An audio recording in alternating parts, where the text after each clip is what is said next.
मशरिक़ वस्ता की सिचुएशन जिसमें इसराइल हमले कर चुका था ईरान पर, जिसके बाद ईरान की जानिब से कहा गया था कि वो बदला लेगा, दर्दनाक इंतकाम और सुर्ख परचम लहरा दिए गए थे ईरान में, जिसके बाद ईरान की जानिब से भी जवाबी कार्रवाई की गई है, जिसकी तफसीलात सामने आ रही हैं। इसराइल की जानिब से बाकायदा तस्दीक तो नहीं की जा रही, लेकिन ऑपरेशन ट्रू प्रॉमिस 3 ये नाम रखा गया ईरान की जानिब से इस ऑपरेशन का, और बाकायदा पूरी दुनिया में जो सोशल मीडिया है उस पर फुटेजेस शेयर की जा रही हैं जो अटैक किए गए ईरान की जानिब से बैलिस्टिक मिसाइल के ज़रिए। तो सिड साहब, अब ईरान ने जवाब दे दिया है और साथ ही ये कहा है कि अगर हमारे पास दिफा की सलाहियत ना होती तो इसराइल रोज़ हम पर बमबारी करता। अब इसके बाद दुनिया सोच रही है कि मामला अब किधर जाएगा। क्या वाकई इसराइल सरप्राइज हुआ, उसने ईरान की ताकत का गलत अंदाज़ा लगाया था? क्या ईरान ने इस अटैक से अपने टारगेट्स अचीव कर लिया? तो इसका मतलब है इसराइली डिफेंस सिस्टम नाकारा हो गया, नाकाम हो गया। इसे पर्ल हार्बर मूवमेंट कहा जा रहा है इसराइल में, वाकई ऐसा है? देखिए, ये तो मुझे नहीं पता कि ये पर्ल हार्बर मूवमेंट है। अभी तक जो खबरें आ रही हैं वो बड़ी वन साइडेड ही हैं कि कितना डैमेज हुआ या डिस्ट्रक्शन हुई है। अलबत्ता ये कंफर्म्ड है कि बहुत सी बैलिस्टिक मिसाइल्स जो हैं दे हैव गॉट थ्रू। अब देखिए ना, कोई आसान काम तो नहीं था ना। सबसे पहले जब मिसाइल्स ईरान से चलती हैं तो सबसे पहले उनको कन्फ्रंट किया जाता है इन साइप्रस, जहाँ ब्रिटिश बेसिस हैं। फिर उसके आगे इराक में अमेरिकन बेसिस हैं जी। फिर जॉर्डन, फिर सीरिया एंड जॉर्डन। तो मतलब है इवेंचुअली ये 4 बहुत बड़े हर्डल्स क्रॉस करके जहां लगे हुए हैं उसको शूट डाउन करने के सारे जो एलाइड फोर्सेस हैं जो इसराइल का साथ दे रही। उसके बाद आप पहुंचते हैं to the Israeli territory of space. वहां जैसे आपने इंट्रोडक्शन में बताया कि there is 4 level of security system. उस एक तो वो है जो 4000 के लेवल पे है माइल्स, इट्स द एरो 3। फिर कोई 3000 2500 एरो 2 है। उसके बाद फिर वो डेविड स्लिंग है जी, जो कि 300 के करीब के माइल्स पे है। उसके बाद फिर वो डोम है। तो मतलब है ये 4 लेवल्स को आफ्टर 4 कंट्रीज जहां एलाइड फोर्सेस लगी हुई हैं उनको गिराने में, जहाज लगे हुए हैं, मिसाइल्स लगी हुई हैं, और फिर वो मिसाइल्स जो है दे गेट थ्रू। तो मेरा ख्याल है लेवल ऑफ सक्सेस इतना ज्यादा नहीं होगा जो आप देख रहे हैं। इसमें कोई शक नहीं है कि ईरान ने up to 3000 ballistic missile stockpile की हुई हैं। अब अगर how many will eventually get through और कैसे, वी डोंट नो। अलबत्ता ये जरूर है कि पहली दफा टारगेट्स तेल अवीव में हो रहे हैं और मिलिट्री एंड सिविलियन टारगेट्स हो रहे हैं। फॉर एग्जांपल, मैं एक CNN की रिपोर्ट देख रहा था कि जो हेडक्वार्टर्स ऑफ द IDF है, डिफेंस मिनिस्ट्री, वहां भी one of the missiles hit it. So मतलब है कि डैमेज तो हुआ है। किस लेवल पे हुआ है, क्या इज इट क्रिपलिंग और is it not crippling, I can't say right now. ये तो आहिस्ता आहिस्ता रिपोर्ट्स आएंगी तो विल नो। इसी तरीके के साथ काउंटर अगर आप देखें तो काउंटर में भी आप ये देखें कि इजराइल ने जो अटैक किया है, they been on the nuclear installations. उसके 2 लेवल्स थे अटैक के। एक पहला लेवल था जो इजराइलीज ने बेस कैंप बनाया हुआ था तेहरान के करीब, वहां से जो उन्होंने ड्रोन्स और लॉन्च किए और जैमिंग काम किया to jam defence systems of Iran and attack them with locally produced drones, जो कि वहीं से टेक ऑफ की थी। और उसको उस वक्त उन्होंने डैमेज किया ताकि जो इजरायली अटैक आ रही थी उसको इफेक्टिवली कॉम्बैट ना कर सकें। और उसके बाद as you know they sent in their aircraft, they only attack nuclear installations and सब मिलिट्री टारगेट्स। बट साथ साथ उन्होंने domestically on the ground they have also assassinated top Iranian military leaders.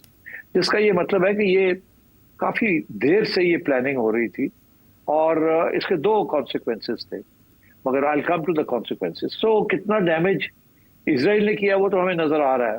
Military leadership has been knocked out but replaced by second level. और ये काफी अरसे से ये असैसिनेशंस हो रहे हैं, एज यू नो। पहले रेवोल्यूशनरी गार्ड्स का के लोगों को अटैक किया गया, असैसिनेट किया गया। ये पुरानी टैक्टिक्स हैं इसराइल की। आपने देखा हमास और हिजबुल्लाह के खिलाफ भी उन्होंने ये ग्राउंड इंटेलिजेंस के जरिए और इलेक्ट्रॉनिक इंटेलिजेंस के लिए लोगों को टारगेट करके असैसिनेट किया। और अब यहाँ भी इन्होंने ये किया है। तो पहले तो उन्होंने ईरान के जो डिफेंसेस थे उनको अटैक किया फ्रॉम विद इन ईरान। उसके बाद then the jets came in and the bombers came in. अब कितना डैमेज जो हुआ है वी डोंट नो, मगर जो मैंने रिपोर्ट्स पढ़ी हैं वो दो किस्म की रिपोर्ट्स हैं कि ईरान के दो मेजर न्यूक्लियर अंडरग्राउंड सेंटर्स हैं, एक नातंज और एक फोर्डा। वो जो है दोनों जो है दे आर, फोर्डा जो है वो तो एक पहाड़ के नीचे है एंड इट्स वेरी डीप। उसको तो डैमेज करना कोई आसान काम नहीं है। उसके लिए आपको अमेरिकन बीफ 2 बॉम्बर्स की जरूरत है और 30,000 kg के पेलोड की जरूरत है, जो कि इसराइल के पास नहीं है इस वक्त। अच्छा। इसराइल के पास 5,000 तक kg के वेपन्स हैं जो बम। They are also bunker busters but not, they can not penetrate these 2 nuclear sites. जो नातंज है वहाँ वो ज्यादा डीप नहीं है, वो 150 फुट के करीब है। जो दूसरा है वो तो बहुत ज्यादा 300 से भी ज्यादा फुट के करीब है। तो इसलिए आई थिंक, मेरा नहीं ख्याल, ऊपर से तो डैमेज जरूर हुआ होगा, जैसे एक अर्थक्वेक आती है नीचे तो वो तो हुआ होगा, बट मेरा ख्याल है वो इररेपरेबल नहीं है, वो उसको रिपेयर किया जा सकता है। अच्छा। सो मेरा ख्याल है कि न्यूक्लियर प्रोग्राम को नॉकआउट नहीं किया। सेंट्रीफ्यूजेस जो बना रही हैं they are still, they must be operative और they must have stopped operation, वो फिर भी वापस आ जाए। तो आई डोंट थिंक कि ज्यादा न्यूक्लियर को ज्यादा डैमेज किया है, वो फिर 6 महीने साल के अंदर ऑपरेटिव हो जाएंगे अगर ये चीज रुक जाती है तो। मगर इजराइल ने यही कहा कि they will keep coming back and keep attacking these places. तो इसका मतलब है अभी और डैमेज करने का इम्कान है। तो एक तरफ से ये है, दूसरी तरफ ईरान ने भी कहा कि we will continue firing ballistic missiles. तो मेरा ख्याल है ये थोड़ी देर तो और चलेगा। बट मैं यहाँ से थोड़ा हट के कहीं और जाना चाह रहा हूँ। मैं आपको ये कहना चाह रहा हूँ कि क्या इस अटैक का was the aim to knock out the nuclear program जी, या कोई और एम था? सवाल ये उठ रहा है, सवाल यही उठ रहा है कि जैसे इराक में बहाना बनाया गया था मास डिस्ट्रक्शन वेपन्स का और अटैक किया गया था, इस तरह से यहाँ भी ये बहाना बनाया गया है कि न्यूक्लियर प्रोग्राम को सबोताज करना चाहता है इसराइल और अपने लिए ख़तरा समझता है अपनी बका के लिए। इसमें किस हद तक इंतज़ामात में हकीकत है जो हमले का जवाब बने? आप सही कह रहे हैं, मेरा भी यही ख्याल है। जो सारी एविडेंस है, जब मैं डॉट्स को कनेक्ट करता हूँ तो काफ़ी सारे डॉट्स कनेक्ट हो जाते हैं। एक तो ये है कि नेतन्याहू एंड अदर एनालिस्ट वो रिकॉर्ड पे हैं जिन्होंने कहा था कि पहले ये लिबिया और सीरिया और लेबनान और हमास और हिजबुल्लाह और इनको हम ख़त्म करेंगे and then finally we will turn to Iran. अच्छा, अब बात यह है कि ईरान के अंदर क्या करेंगे? अब let me answer one question कि ये न्यूक्लियर के ऊपर अटैक थी जो इजराइल कहता है कि हमें न्यूक्लियर से खतरा था इसलिए हमने ये अटैक किए। अभी हाल ही में गालबन मार्च के अंदर मैंने एक स्टेटमेंट पढ़ा था फ्रॉम तुलसी गबार्ड, जो कि अमेरिका की नेशनल इंटेलिजेंस एजेंसी की हेड है जी। उन्होंने एक इंटरव्यू के अंदर in front of Congress, some elements of Congress committee, ये कहा है और ये चेक किया जा सकता है, मैंने खुद पढ़ा है। उन्होंने कहा कि Iran is nowhere near creating building a nuclear bomb जी, और कोई इसी किस्म का इम्कान नहीं है कि वो न्यूक्लियर बॉम्ब बनाने जा रहे हैं या वो बनाएंगे। और यहाँ तक जो बेसिकली जो इंडिपेंडेंट एनालिस्ट हैं वो ये कह रहे हैं कि अयतुल्ला खमेनी जो है, जब इन्होंने 2018 में जब बातचीत हो रही थी 18-20 में विद डोनाल्ड ट्रंप और वो ट्रीटी को चेंज करना चाह रहे थे, तो उस वक्त अमेरिका कन्विंस था कि एज लॉन्ग एज ये लीडरशिप जो है, इन्होंने इनरिचमेंट बंद की हुई है, इन्होंने बिल्कुल इनरिचमेंट नहीं की और कोई इरादा नहीं है ईरान की लीडरशिप का to go ahead and make nuclear weapons और to enrich uranium up to 90% bomb making level. और वो ये कह रहे थे कि इनका सिर्फ इंटरेस्ट ये है ईरान का कि सैंक्शंस जो लगे हुए हैं ईरान के ऊपर उनको खत्म किया जाए और ताकि वो अपनी मईशत चला सके और अपने लोगों के लिए कुछ खुशहाली की बात करें। इतना अरसा हो गया कि दे आर अंडर स्ट्रेस और कोई किसी किस्म के इंडिकेशन नहीं थी कि अयतुल्ला खमेनी जो हैं वो बम बनाना चाहते हैं या उन्होंने कोई धोखा देना है, वो अपनी एग्रीमेंट जो की थी ओबामा के साथ उसको वो बरकरार रखना चाहते हैं। और ये अमेरिकन थे जो कि थोड़ी बहुत गड़बड़ कर रहे थे और इसीलिए उन्होंने सैंक्शंस बढ़ाने के लिए, कम करना नहीं बढ़ाने के लिए ये सारा वो पुरानी एग्रीमेंट को खत्म कर दिया था। तो सारी इंडिकेशंस यही थी कि Iran is not going ahead with making the bomb, nor is it going ahead enrichment. ये सारा ड्रामा कि जी 60% तक एनरिचमेंट हो गई है, नए नए सेंट्रीफ्यूजेस लग रहे हैं, बड़ी इफिशिएंसी से काम हो रहा है, दिस वाज नॉनसेंस। और ये अमेरिकन इंटेलिजेंस कम्युनिटी ने इसको तस्लीम भी किया था कि Iran is backed of from the nuclear thing. इस वक्त उनका स्ट्रेस इज ऑन सैंक्शंस, इसको खत्म किया जाए। और यहाँ जो था द ऑपोजिट कि सैंक्शंस बढ़ाए जाएं और प्रेशर डाला जाए। मतलब क्या ये सारी बात करने का मतलब ये कि Israel, America and Europe are not worried about the nuclear problem. ये जैसे वो आपने अभी खुद ही कहा, राइटली सो, कि सद्दाम हुसैन के ऊपर वेपन्स ऑफ मैस डिस्ट्रक्शन का इल्जाम लगा के और इन्वेड कर लिया, इसी तरीके के साथ इल्जाम ईरान पे न्यूक्लियर का लगा के what they really want is regime change. यही वो इराक में भी चाहते थे और यही वो सीरिया में भी चाहते थे और यहाँ भी वो रेजीम चेंज चाहते हैं। और ये सारा कुछ जो हो रहा है ये रेजीम चेंज। अच्छा, अब क्यों रेजीम चेंज? अगर वो न्यूक्लियर भी नहीं बना रहे और अब हमास और हिजबुल्लाह भी खत्म हो गए हैं इन द सेंस ऑफ कि ईरान ने उनको भी सपोर्ट करना बंद कर दिया है या मजबूरी से, तो फिर प्रॉब्लम क्या है? फिर अगर हमास और हिजबुल्लाह भी टेक आउट हो गए हैं, सीरिया गिर गया है, इनके हाथ में आ गया है, ये दो बहुत बड़े आउटपोस्ट थे। सीरिया के जरिए भी बड़ी सपोर्ट मिल रही थी रेजिस्टेंस को, हिजबुल्लाह को और हमास को, और अब वो भी खत्म हो गई है, वो भी टेक ओवर कर लिया अमेरिका ने, और उधर हमास और हिजबुल्लाह को इन्होंने डेसिमेट कर दिया है या कुछ हद तक मतलब खत्म कर दिया है या एलिमिनेट कर दिया है या डिग्रेड कर दिया है, जो भी आप समझे। तो फिर ईरान के साथ इस वक्त ये करने की क्या जरूरत है? और मेरा ख्याल है यहाँ हमें एक और एंगल की तरफ जाना चाहिए। क्या? और वो एंगल मैं आपको बता दूं which we should start thinking about, कि क्या ये सारा ड्रामा जो हो रहा है जी, जिसके ऊपर ईरान के ऊपर फोकस है, क्या ये ईरान का मामला है या कोई और मामला है, या खेल आगे जो कि रेजीम, हाँ, जो कि अब आगे जाके आपको समझ आएगी वो क्या है। मैं एक स्पेकुलेशन करता हूँ थोड़ी सी, अगर आप इजाजत दें तो। जी जी। अच्छा, वो ये कि आपको पता है इस वक्त वेस्टर्न वर्ल्ड बड़ा परेशान है, स्पेशली अमेरिका, कि ब्रिक्स जो है उनके हाथ से निकल रही है और चाइना और रशिया जो है they are creating a new bloc, और उस ब्लॉक का बहुत बड़ा हिस्सा जो है, important part is Iran.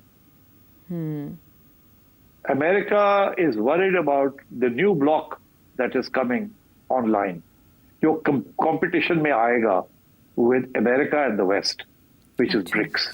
BRICS को इनलार्ज किया जा रहा है, अभी पाकिस्तान को भी उसमें डालने की कोशिश की जा रही है, वो क्या इनवाइट किया गया। और ब्रिक्स की लीडरशिप जो है इस वक्त 3 ममालिक के पास है, इंडिया के पास अब नहीं रही, अब चाइना, रशिया और ईरान के पास आ रही है। और वो जो पुरानी ब्रिक्स थी, Brazil, Republic of south Africa, India and so on, वो जो थी वो अब उसकी वो अहमियत नहीं रही, बहुत बड़ी इलाज हो रही है वो जी, और एक अलग एक ब्लॉक बनने जा रहा है जिसके अंदर अब सबसे ज्यादा खतरा चाइना से आ रहा है। तो अब चाइना और रशिया को तो ये टेक आउट नहीं कर सकते, रशिया को तो इन्होंने यूक्रेन में फंसाया हुआ है और अब चाइना को ये फंसाना चाह रहे हैं कहीं ना कहीं, ये जो टैरिफ वॉर्स है और ये सारा ड्रामा कर रहे हैं। मगर इधर ईरान को they have targeted Iran. So my sense is कि we should look out for a bigger strategy behind this regime change in Iran, क्योंकि अगर वहां प्रो अमेरिकन रेजीम आ जाती है तो फिर ऑब्वियसली ब्रिक्स जो है वो साबोटाज हो जाएगा, because Iran is sitting on the border of Russia and so therefore they can create difficulties, और भी वहां फ्रंट्स खुल सकते हैं एंड सो ऑन। तो मैं ये समझता हूँ कि we should look out for, we should expose this attack on Iran as एक एक्सक्यूज कि जी आपने न्यूक्लियर वेपन की वजह से ये किया है, ये सारा ड्रामा है, कोई खतरा नहीं था। अयतुल्लाह ख़ामेनी ने फैसला कर लिया था कि हम अपनी एनरिचमेंट रोक देंगे, and he was following the agreement with Obama, and they were only interested in getting their sanctions removed.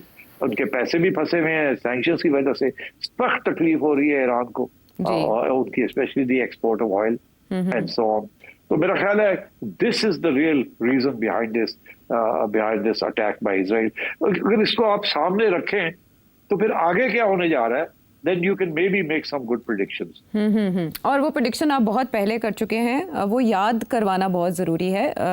19 दिसंबर 2024 को क्या नक्शा खींचा था आपने? 225 जो है अगला साल, अच्छा, वो America and Israel will focus on Iran. They will focus on regime change and destruction of Iran's nuclear programme. ठीक, ओके, उनकी ये टारगेट है. अच्छा, और अगर इस टारगेट में वो कामयाब हो जाते हैं, स्पेशली इन रेजीम चेंज, तो फिर मेरा ये असेसमेंट है कि in 2026 Israel and America will turn their attention to Pakistan. तो they will turn their attention to Pakistan and Pakistan's nuclear programme.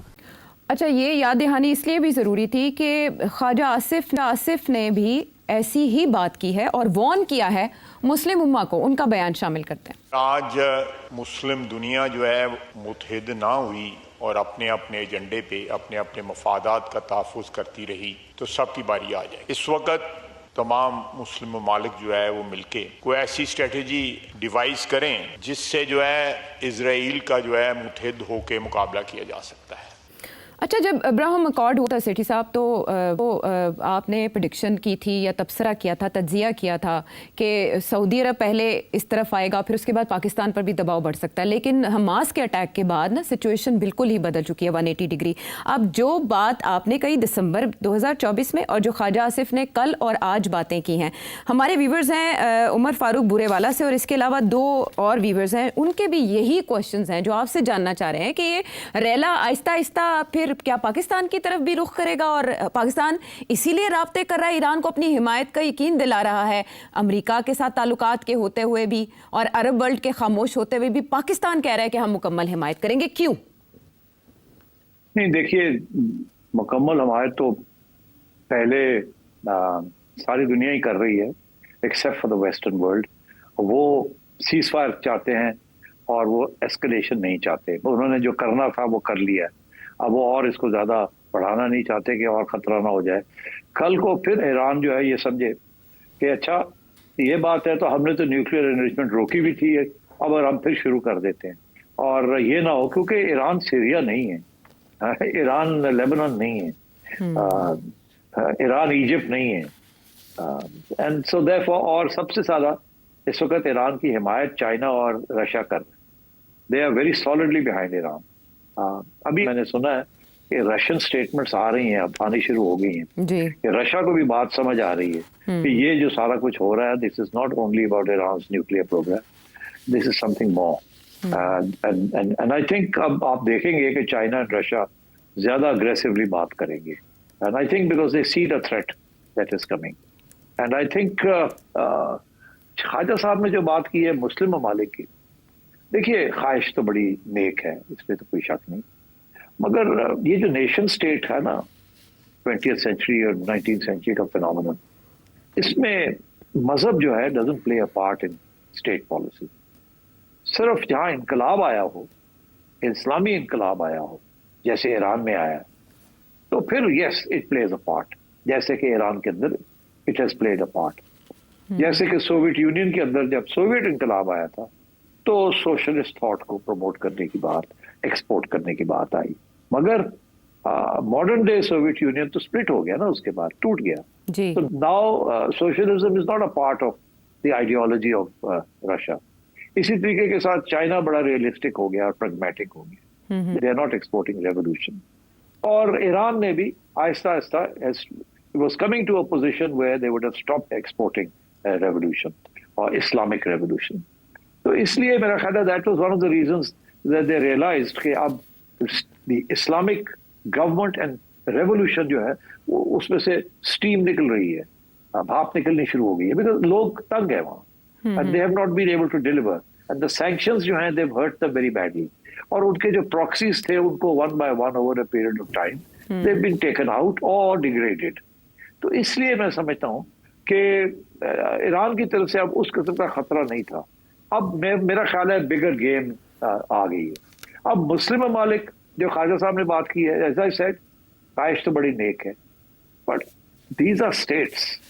वो तो ना उनकी पॉपुलेशन होंगी Muslim, but they are not Islamic states. They are not exporting Islam और exporting revolution.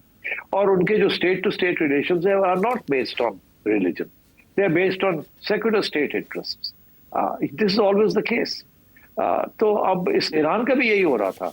से Iran relationship with Pakistan was based on secular interest, Iran versus Pakistan. Otherwise तो फिर अगर एक ही किस्म के मुस्लिम या इस्लामिक इंटरेस्ट होते तो इतनी टेंशन भी ना होती। ईरान पाकिस्तान के अप एंड डाउन है ना रिलेशनशिप। वो समझते हैं कि हम अमेरिका के एजेंट हैं, हमें ट्रस्ट नहीं करते। हम कहते हैं कि ये तो रेवोल्यूशन में है, इन्हें प्रैग्मेटिज्म भूल गए हैं and so on, and we don't know ये साथ देंगे कि नहीं साथ देंगे। फिर ईरान के भी जो स्टेट टू स्टेट इंटरेस्ट है, मैं एग्जांपल देता हूँ आपको। ईरान ने चाबहार पोर्ट जो है वो इंडिया के हवाले कर दी है, which is going to be competitor of Gwadar and of Karachi. और इंडिया को एक एक्सेस मिल जाएगी into Afghanistan and central Asia in competition with Pakistan. तो जाहिर है we would have been very upset कि ये आपने क्या किया। अगर उन्होंने अपने इंटरेस्ट देखे, उन्होंने इंडिया के हवाले कर दिए। इंडिया जो है वो उन्होंने हमें सपोर्ट किया है ऑन द वॉर, कंडेम किया है इंडिया की attacks on us, but at the same time India के साथ बिजनेस कर रहे हैं वो ठीक ठाक किस्म की। तो मतलब है this is the way it happens. तो ये मुस्लिम ममालिक जो हैं, बड़ी गनीमत है कि ये OIC वाले जो है ये इकट्ठे हो गए हैं कंडेम करने के लिए। OIC ने तो आज तक सवाए लिप सर्विस के कश्मीर कॉज को भी नहीं तस्लीम किया, और ये पैलेस्टीनियन कॉज को भी सही तरीके से तस्लीम नहीं किया in terms of giving concrete help.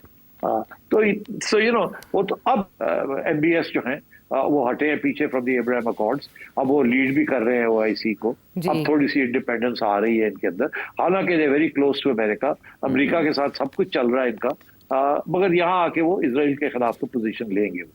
मगर सो आई थिंक ये ख्वाहिश अच्छी है, मगर आप एक्सपेक्ट कुछ ना करें फ्रॉम मुस्लिम कंट्रीज कि उनकी रियासतें जो हैं वो यूनाइट होकर इसराइल के खिलाफ कोई एक महाज बनाएंगी या they will end up fighting with Israel. I don't think that's going to happen.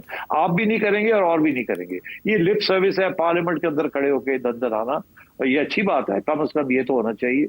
और यूनाइटेड नेशंस के अंदर, मगर क्या कोई कॉन्क्रीट हेल्प देंगे आप पैलेस्टीनियंस को? आई डोंट थिंक सो।